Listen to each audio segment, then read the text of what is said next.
Hi everyone, welcome back to my YouTube channel. My name is Alyssa, and on this channel I create budgeting content, planning content, and side hustle content. So if any of that sounds interesting to you, make sure you hit subscribe, follow along on my journey to paying off over 200,000. I think in total it was like 220,000 in student loan debt. The current count is about 179 right now. So we're just doing what we can to get that number obviously down to zero, but also build a net worth at the same time. So on this video today, we will be setting up June's 15th through the 30th. I get paid twice a month on the 1st and the 15th. So we've got about a solid 2 weeks that we need to budget for with my income. I hope you cannot hear the washer or the dryer in the background.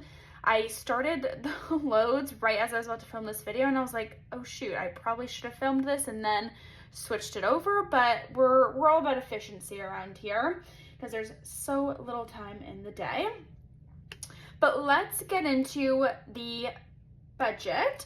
So my W-2, I did get my paycheck. It's $2,629. Now I am a commission-based employee, so I have a base salary and then I also receive commission and an annual bonus.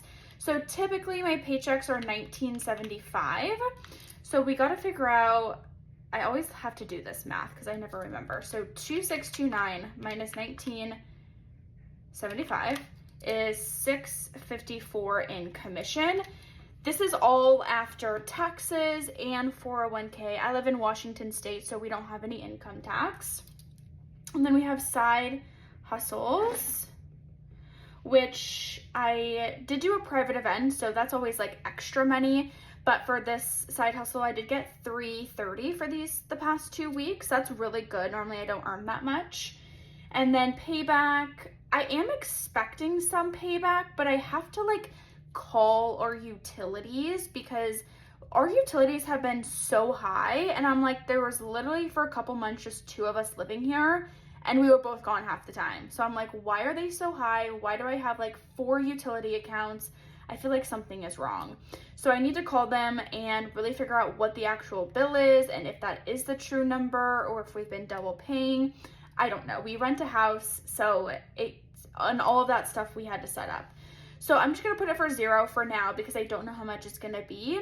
But whatever I pay will basically just go to my credit card anyhow, or whatever the payback is. And then savings, I'm not expecting to pull anything from savings.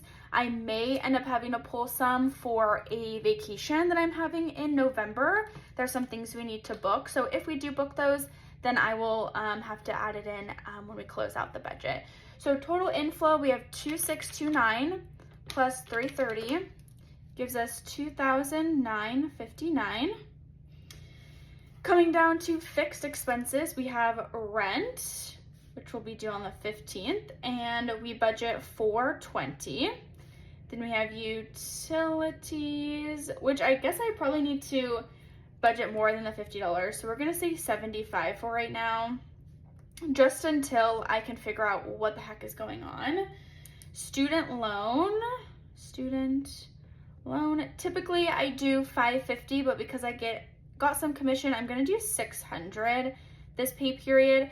As a reminder that our priorities right now is 1, Alaska Airlines, my credit card debt, and then 2 is gonna be my Roth IRA, like maxing that out for the year. And then 3 will be a reserve fund that I want to build that's on top of an emergency fund. And then 4, we will tackle the student loan. The student loan debt, it's not going anywhere. Even if it's just not gonna work for me to pay off. I don't even make $170,000 a year. So these are the priorities right now. I know for sure, I think I can definitely pay off this by probably the middle of July. This definitely by the end of the year, and this might take about a year. Plus I'd have to loop that back in, but that's a different problem. But anyhow, student loan, we're gonna pay on the 15th.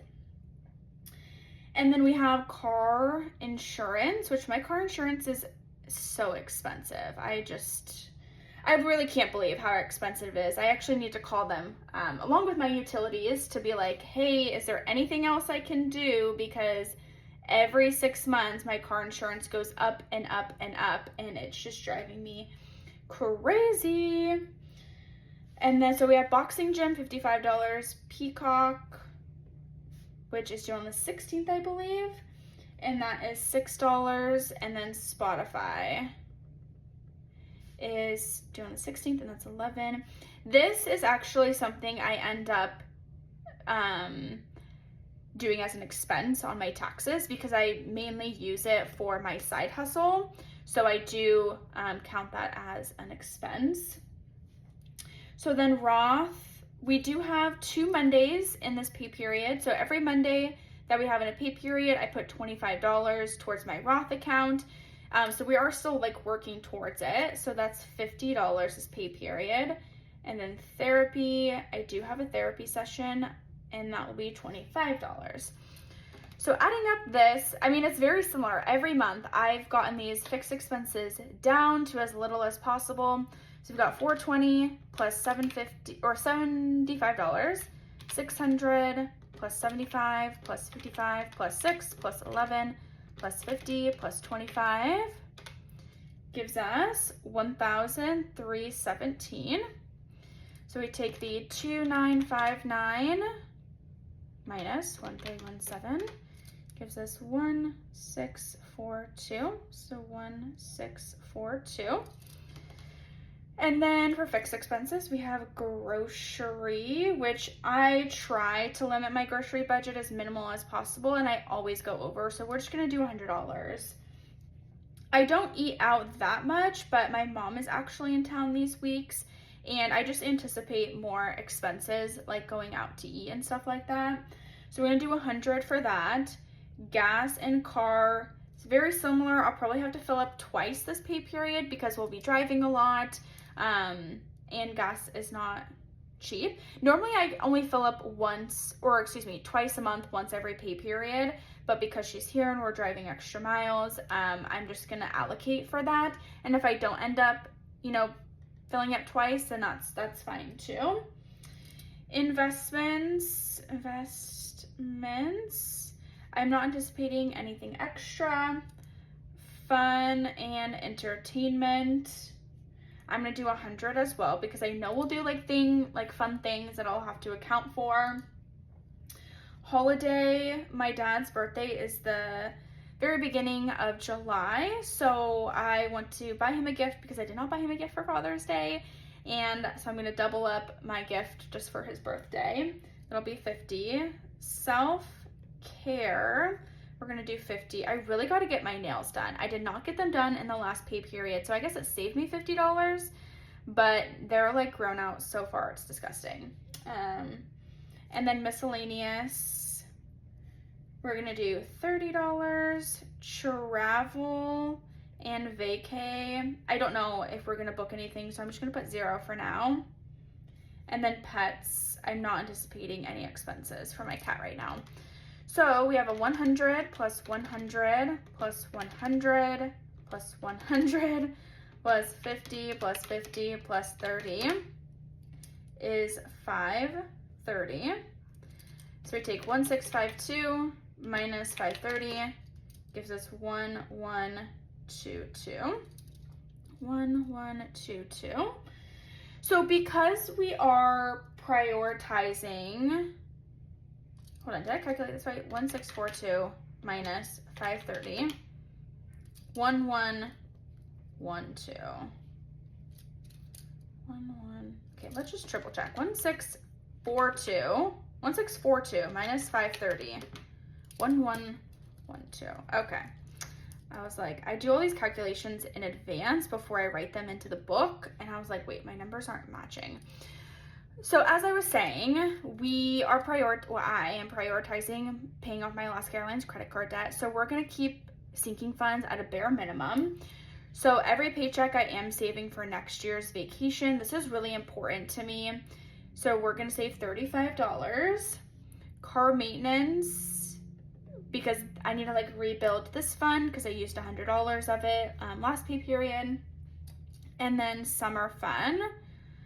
Summer is actually on Friday, the 20th, I think, maybe 21st. So summer is gonna happen, be real, in this pay period, and I haven't really done a great job funding this. So we're gonna put $25 in there. That covers like nothing here in Seattle, but it is what it is. So adding that all up gives us $85, and it's just for like the things that maybe like last minute I didn't budget for in my paycheck. That way I don't have to go into debt. So we've got 1112 minus 85 is $1,027. And we have the Alaska Airlines credit card debt, and I have a Discover, which normally I put all my Amazon purchases on because I get lots of cash back. So for that, we are gonna put 100. The balance is actually a little bit higher, but I've got some skirts that I need to try on and see if I like them. And I'm only gonna keep like maybe one or two, and I'm gonna return the other ones. So if I do end up returning them, then the balance will go down. But I know for sure like $100, I'm not gonna get any of that refunded. Like the balance is like $180, and I think I paid $80 for the skirts, like 3 skirts. So I mean, hopefully that makes sense. Like I'll just have to pay in the next pay period if I decide to keep any of them, but if I return any, then it's fine. So if we take that minus 100, leaves us with $927 left over for the Alaska card, and then we basically have 0 left over. So we're gonna put almost $1,000, well, I guess a little over 900 towards my Alaska Airlines credit card and 100 towards my Discover card. Total debt will be, plus the student loan, so it's about $1,600 we will be paying this pay period. It's a lot of money. I know that it's a lot of money, but I got myself in the credit card debt and I need to pay off the credit card debt. So that is my priority right now. I just looked, I think yesterday, and it's at about $1,600. So we are making great progress. I think I wrote it down. Yeah, we were about $3,000. I did get a little bit more put onto my credit card. I can't remember why, but like $300 worth. Oh, it was because I had to pay the bills that I was talking about earlier, the utilities. It was like due, so I still need to call them and figure out what's going on, but I had to pay them. So some of that will be paid back, but we've made good progress. So if we do minus the 900, that puts us at, oh my gosh, $700. And we should be able to do that hopefully in either the first pay period of July or the second. But I'm hoping I will be able to just like keep expenses at a bare minimum, maybe like cut down on groceries and eating out, and just be able to like put as much money towards that debt as possible. Of course, if I get any payback, that will all go towards my Alaska card too. So we're getting there. It really sucks. I'm like sad about it myself, but I mean, I know it'll all be worth it, and then I'll have to start saving for these other things. I have so many expenses coming up that I need to really get my credit card paid off for so I can save for these other expenses. I know right off the top of my head, I need to finish saving for my vacation. That will be in November. I booked through Costco, so I only had to pay $100 deposit, but the full amount, which is like $1,800, is gonna be due that first week of September. And then I picked up a new hobby of snowboarding. My boyfriend is really into snowboarding, so that's where some of this credit card debt came, as I bought a snowboard. Just being like, oh, I can afford it, I have my credit card. Yeah, wrong. It was very wrong. I should have waited, but you know, it was on sale, so I had to buy it, or I would have spent more money long term. And I haven't had any interest accrue on my credit card because I've paid off like the balance, but we're getting really close. So so basically I need to buy the pass for the season, but I won't have to buy that until maybe like October or November. The pass that I'm getting doesn't really sell out, so it's not a big deal, but that is about $500. I think with tax it's about $550. So I've got that expense, and then I already know like my season tickets for the Sounders will come up eventually. I will have, I just have like other expenses too that will be on the horizon. But yeah, so I really need to just pay off this credit card debt so I can start saving for those other things. I might take like 2 pay periods off instead of putting like more money towards my Roth, like save up for like the season pass, for the vacation. So I make sure that I'm not like going into debt and I have all that money. And this might just be on the back burner. Because I volunteer / I get paid for a soccer program I work with in the fall, I know it'll be like a minimum $2,500 they'll pay me. I think it'll be a little bit more, between $3,000 and $4,000. So pretty much all of that, I mean, 20% will get saved for taxes, and then the rest will go straight into my Roth IRA. So that'll help me get a little bit closer to the $7,000. And then I received some like birthday money. I didn't account for it here, but I'll figure out how I want to allocate that. I'll probably put it straight into my Roth. I don't know. You'll have to come back for Transfer Tuesday and see where I did that. Likely this video will come out after that Transfer Tuesday video, so you'll already know. But keep an eye out for that. And that is everything on this video. Let me know what your goals are for the second half of June. What are you prioritizing in terms of your financial goals? Leave me a comment below. I love hearing them because it really inspires me and helps me make sure that I'm also hitting the goals. But enjoy the rest of your day wherever you're watching this video. Thank you so much, and I'll see you in my next one. Bye.